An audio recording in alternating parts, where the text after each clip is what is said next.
नमस्कार साथियों, मैं नरेश कौशिक आपके ऑनलाइन क्लास में आज आपका हार्दिक स्वागत करता हूं। आज का हमारा टॉपिक है वायु प्रदूषण, जो बीएड सेकेंड ईयर का पेपर नंबर 12 एनवायरमेंटल एजुकेशन के अंतर्गत आता है। ओम वात अवात भीषजम शुभो भयो भुनो हृदय प्राण आयुषी तारीपत। ऋग्वेद का श्लोक है। इसका तात्पर्य है कि वायु हमें ऐसा औषध प्रदान करे जो हमारे हृदय के लिए शांतिकारक और आरोग्यकारक हो तथा हमारी आयु को बढ़ाए और हमें प्रदूषण युक्त वायु न प्राप्त हो। मानव ने अपनी उत्पत्ति से लेकर के आज तक की उड़ान में विकास और समृद्धि के अनेक सोपान चढ़े हैं, उतरे हैं। जीवित रहने से लेकर शारीरिक बौद्धिक विकास करने तक, जंगलों में रहने से लेकर आज के एसी कक्षों में रहने तक, पैदल चलने से लेकर वायुयान तक के सफ़र की प्रक्रिया में, सभी रूप में कहीं न कहीं मानव ने पर्यावरण के लिए घटकों को भारी क्षति पहुंचाई है। लगभग हम बात करते हैं प्राचीन काल में 5000 वर्ष पूर्व जब मानव ने सर्वप्रथम आग जलाना सीखा था, तब उसी दिन से वायु प्रदूषण का प्रारंभ हो गया था और कालांतर में यह समस्या बढ़ती हुई चली जा रही है। जीवन का आधार शुद्ध वायु होती है जो स्वस्थ हमें बनाती है। नैसर्गिक रचना में विभिन्न प्रकार की गैसें हैं, जल वाष्प, धूल के कण हैं। जल निश्चित अनुपात में होते हैं तो ऐसी वायु को हम शुद्ध वायु कहते हैं।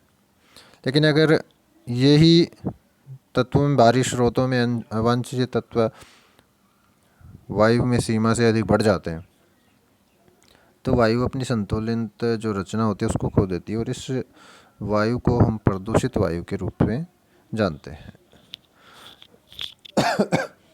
तो आइए हम जानते हैं वायु प्रदूषण का अर्थ एवं परिभाषा। एक महोदय हैं पर्यावरणविद पार्किंस हेनरी।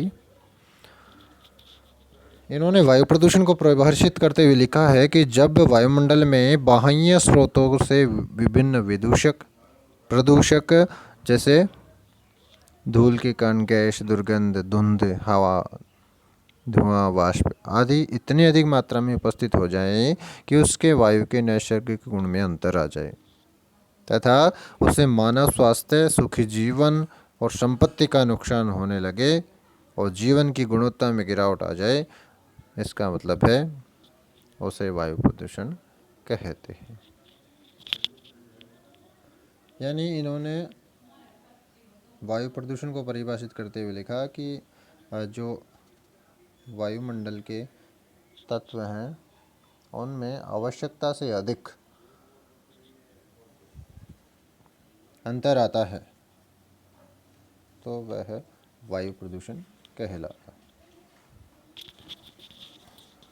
इसी तरीके से विश्व स्वास्थ्य संगठन के अनुसार WHO ने वायु प्रदूषण को इस प्रकार से परिभाषित किया है कि वायु प्रदूषण एक ऐसी स्थिति है जिसमें बाह्य वातावरण में मनुष्य और उसके पर्यावरण को हानि पहुंचाने वाले तत्व सघन रूप से एकत्रित हो जाते हैं। यानी सभी जीव संतुलित वायु श्वास के रूप में लेने के अभ्यस्त होते हैं और वायु में अवांछनीय तत्व जीवों को हानि पहुंचाते हैं। वायुमंडल में विद्यमान वे सभी अवांछनीय तत्व या अवयव जिनकी मात्रा के कारण जीवधारियों को हानि पहुंचती है, साधारण भाषा में हम उसे वायु प्रदूषण कहते हैं। यानी वायु का प्रदूषित हो जाना ही वायु प्रदूषण कहलाता है। अब हम बात करते हैं भिन्न भिन्न वायु प्रदूषकों के बारे में।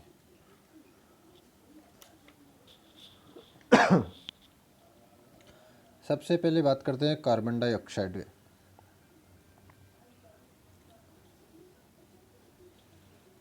CO2 एक अनुमान के अनुसार 1000 मेगावाट का एक ताप विद्युत घर में प्रतिदिन 9000 टन कोयला जलता है और जिसमें 30,000 टन कार्बन डाइऑक्साइड प्रतिदिन वायुमंडल में सम्मिलित होती है। आज विश्व में एक अनुमान के अनुसार 2 अरब टन कोयला तथा 1 अरब टन तेल प्रतिवर्ष जलाया जाता है, जिससे 8-9 अरब टन कार्बन वायु में मिल जाती है। कार्बन डाइऑक्साइड वायुमंडल में शामिल होकर के पृथ्वी से उत्सर्जित जो ऊष्मा ऊर्जा है उसको वायुमंडल की निचली सतह में ही रोकने के लिए कंबल का कार्य करती है। इससे वायुमंडल के ताप में वृद्धि होती है और उसे हम ग्रीन हाउस इफेक्ट के नाम से जानते हैं। वायुमंडल में कार्बन डाइऑक्साइड की मात्रा में वृद्धि के कारण ऑक्सीजन की जो मात्रा है 0.003% प्रतिवर्ष की दर से भी कम हो रही है और अनुमान ये है कि आने वाले 20वीं शताब्दी, अब हमारी चल रही 21वीं शताब्दी के अंत तक हमारे पृथ्वी ग्रह का तापमान 1 डिग्री सेल्सियस बढ़ जाएगा और अगली शताब्दी के अंत तक लगभग 40 डिग्री सेंटीग्रेड से 50 डिग्री सेंटीग्रेड तक हो जाएगा। और हम देखते हैं गर्मी का जो समय आ जाता है, अभी पिछले 2-3 महीने के दौरान हमने देखा होगा हमारा जो यहाँ का तापमान था 45 डिग्री 49 डिग्री टेम्परेचर तक यहाँ पर पहुँच गया था। तो तापमान की इतनी वृद्धि होने पर ध्रुवों की बर्फ़ पिघल करके समुद्रों के जल स्तर में 10 से 15 मीटर तक ऊँचा उठ जाता है और वही तमाम जो टापू समुद्र किनारे बसने वाले जो नगर हैं जैसे बॉम्बे है, कलकत्ता है, इन बड़े शहरों में समुद्र जल स्तर बढ़ने के कारण इनको भी बाढ़ का सामना करना पड़ता है। इसी तरीके से दूसरा प्रदूषक है कार्बन मोनोऑक्साइड, CO।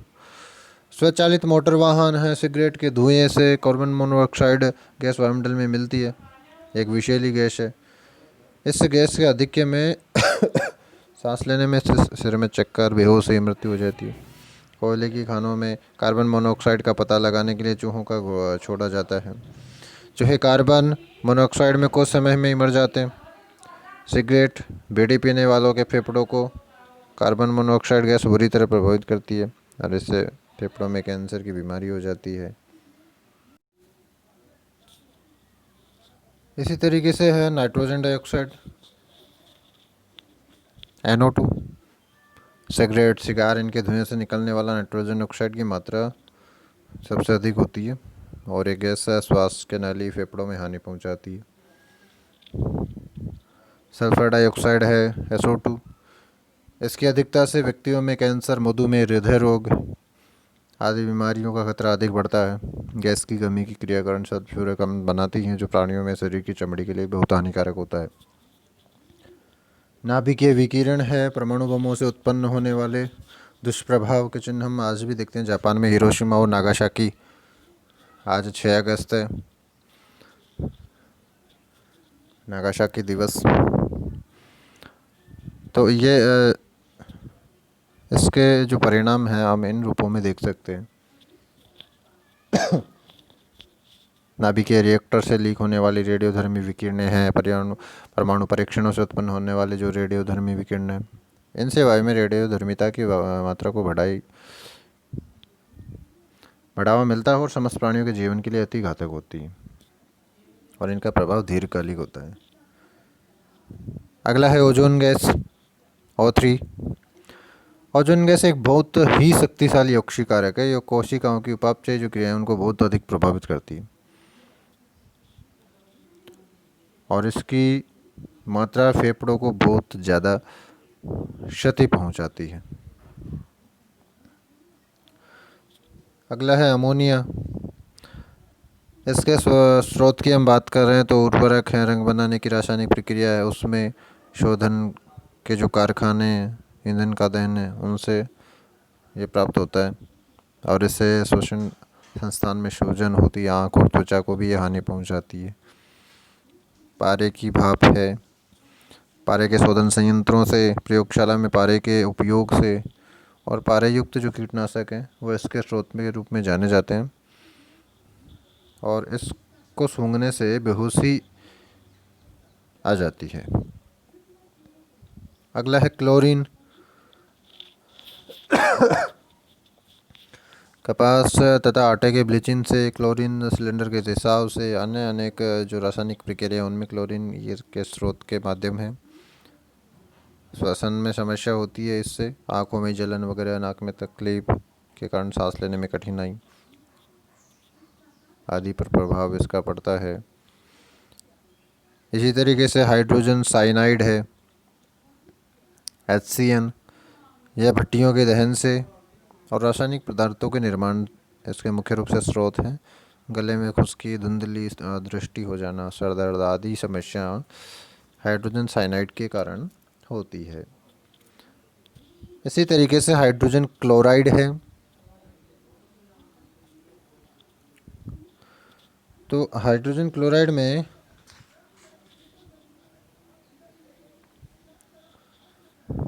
गले और आँखों में जलन वगैरह, सर दर्द, नींद ना आना, ये इफ़ेक्ट ज़्यादा इससे पड़ते हैं। फास्फोरस है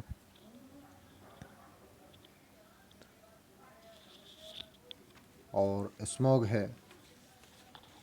फास्फोरस फास्फेट वाली जो खादें होती हैं, मोटर वाहन है, जहाज़ों का क्षय है, उसके रोकने के उपयोग में, और इससे त्वचा में जलन, विषैला असल होता है, नाड़ी तंत्र होता है उसको बहुत अधिक हानि पहुँचती है। और स्मॉग धुआं तो हम सब जानते ही हैं, पानी के कारण वायुमंडल में कई अन्य प्रदूषक, नाइट्रोजन ऑक्साइड है, ओजोन है, ऑर्गेनिक ऑक्साइड है, उनसे सबसे बनती है। और इसका सबसे अधिक विषैला प्रभाव है, दम घुटने से इसे मृत्यु तक संभव होती है। यानी धुआं भरा हुआ, मान लो कोई भी एरिया, कोई रूम है, उसमें अगर धुआं की मात्रा अधिक हो जाती है तो हमें सांस लेने में बहुत ज़्यादा तकलीफ होती है और हमारा दम भी उसमें घुट सकता है। इस प्रकार से ये विभिन्न प्रकार के जो वायु प्रदूषक हैं, वायु प्रदूषण का अर्थ अपन ने समझा, और मुख्य रूप से जो वायु प्रदूषक है उसके बारे में हमने जाना, उसके स्रोत क्या हैं, के इफ़ेक्ट क्या पड़ते हैं हमारे शरीर पर, उसके बारे में हमने जाना। अगले वीडियो के अंतर्गत हम वायु प्रदूषण के कारक, उनको रोकने के उपाय, किस प्रकार से हम उनको रोक सकते हैं, और वायु प्रदूषण से संबंधित जो कानून हैं उनके बारे में विस्तृत अध्ययन करेंगे। धन्यवाद।